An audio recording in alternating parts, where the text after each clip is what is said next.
लाडकी बहीण योजनेअंतर्गत सर्वात मोठी अपडेट समोर आलेली आहे. कारण लाडकी बहीण योजनेअंतर्गत आता 26,34,000 महिला लाभार्थी ज्या आहेत त्या अपात्र ठरलेल्या आहेत. याबाबतची सूचना राज्याच्या महिला व बालकल्याण मंत्री आदितीताई तटकरे यांनी त्यांच्या ट्विटर अकाउंटवर ट्विट केलेले आहे की मुख्यमंत्री माझी लाडकी बहीण योजनेअंतर्गत पात्र ठरलेल्या सर्व अर्जांची ओळख पटविण्यासाठी महिला व बालविकास विभागाने शासनाच्या सर्व विभागांकडून माहिती मागवली होती.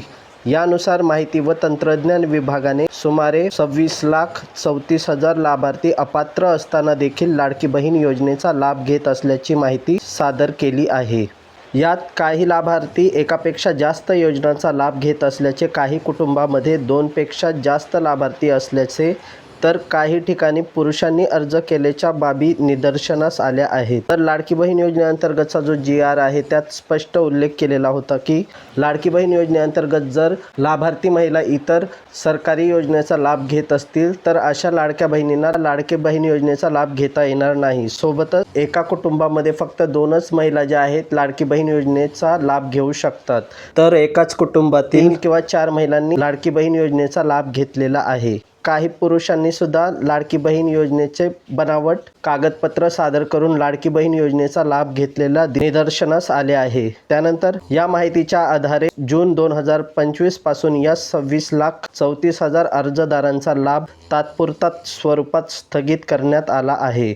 या व्यतिरिक्त पात्र असलेल्या सुमारे 2,25,00,000 पात्र लाडकी बहीण योजनेच्या लाभार्थ्यांना जून 2025 महिन्याचा सन्मान निधी वितरित करण्यात आलेला आहे. तर लाडकी बहीण योजनेचा जून महिन्याचा जो सन्मान निधी आहे तो 2,25,00,000 लाभार्थी महिलांना त्यांच्या DBT असलेल्या बँक खात्यामध्ये वितरित करण्यात आलेला आहे.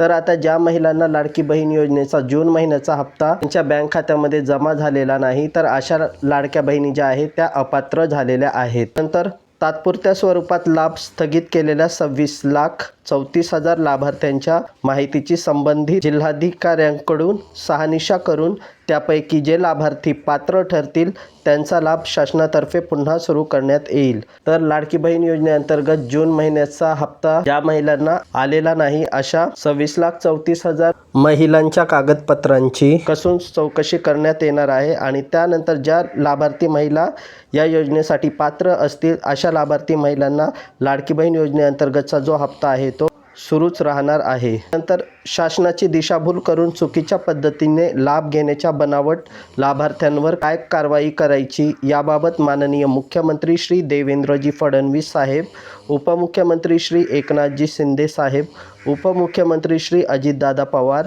यांच्यासोबत चर्चा करून योग्य निर्णय शासन स्तरावर घेण्यात येईल.